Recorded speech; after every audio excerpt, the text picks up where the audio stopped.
કેશરીભાઈ રાઠોડ, શિકારપુર 18 તાલુકા પંચાયત ઉમેદવાર। આજે મતદાનનો દિવસ હતો 26મી એપ્રિલ અને ખૂબ જ સુંદર રીતે મતદાનની પ્રક્રિયા થઈ રહી હતી। પરંતુ આજે છેલ્લા 3 થી 4 દિવસથી ભાવેશભાઈ આહિર નામના કોઈ કોન્સ્ટેબલ જે ભારતીય જનતા પાર્ટીના કોઈ આગેવાન હોય એવી રીતે છેલ્લા 3-4 દિવસથી શિકારપુર અને આ વિસ્તારમાં સતત ભાજપનો પ્રચાર કરી રહ્યા હતા અને એમાંય જ્યારે મતદાનના દિવસે તો એટલા હમાતિયા માર્યા આ ભાઈએ કે 4 વાગ્યા આજુબાજુ તેમણે બોગસ મતદાન કરાવવાની કોશિશ કરી, કોઈ બિચારાના બીજાના મત કરાવડા પકડીને, અને એમના ઉપર કોઈ જાતનો કાયદો નથી। હવે ભારતીય જનતા પાર્ટીની કામ કરતી આ પોલીસ એને મારા ધ્યાન પ્રમાણે ઉપરથી કોઈ પણ પ્રમોશન હોઈ શકે છે, એને કોઈ એડવાઇસ હોઈ શકે છે અને એનો બેનિફિટ મળતો હશે। આ ભાઈ ખૂબ જ મોટા ખોટા ધંધા સાથે હપ્તાખોરી સાથે જોડાયેલા હોઈ શકે એવો મારો શક છે। કારણ કે પોલીસને આ કરવાની ક્યાં જરૂર છે?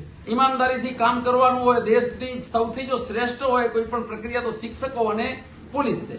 જ્યારે આ પોલીસ તો માત્ર વાતે તો એને પછી જડો પહેરી લેવો જોઈએ, ખભામાં ખેસ લગાડી ઉપર ભલે ને ખાખી ટોપીને હોય તો આપણને ખબર તો પડે કે ભારતીય જનતા પાર્ટી પોલીસ। તો મારો એક મેં લેખિત અરજી આપી દીધી છે અને માનનીય મામલતદાર શ્રી અમારા જે ચૂંટણી અધિકારી છે એમણે મને પૂરેપૂરી ખાતરી આપી છે કે એની પૂરી છાનબીન કરવામાં આવશે। એણે અમારા કાર્યકરોની અટક કરેલી, આવી રીતે બૂથ કેપ્ચર કરવા કેટલાય લોકો આવેલા ત્યારે એની આગેવાની જાણે ભાઈ આ કેમ લઈ રહ્યા બધા બૂથ કેપ્ચર માટે 20-25 જણા શહેરમાંથી આવેલા। હવે આવા લોકોને આટલી લોકશાહીને આવી માંડ અમારા ફોર્મ માન્ય રહ્યા, સંતાડી છુપાવી હરિદ્વાર લઈ ગયા ત્યારે અમારા ઉમેદવારોને બિચારા ટક્યા તો હવે લડવા નથી દેતા। લડતા હતા છેલ્લે સુધી પ્રચાર કર્યો, લોકશાહીની રીતે ઉત્સવની રીતે ઉજવતા હતા દરેક આગેવાન। પરંતુ ભારતીય જનતા પાર્ટીના ગુંડાઓ, હું તો એને લુખ્ખાઓ કહીશ, કારણ કે એટલી હદે લુખાઓએ લોકશાહીની હત્યા કરી છે। બૂથ કેપ્ચર કરવા, બૂથની અંદર ઘૂસી જવું, અને યાદ રાખજો કોઈની સલ્તનત કાયમ નથી રહ્યો, સિકંદરની પણ કબર છે, એ સૂઈ ગયો હતો। એટલે મહેરબાની કરી અને લોકશાહી રીતે બધાને પોતાના હક અધિકાર અપાવવા દો।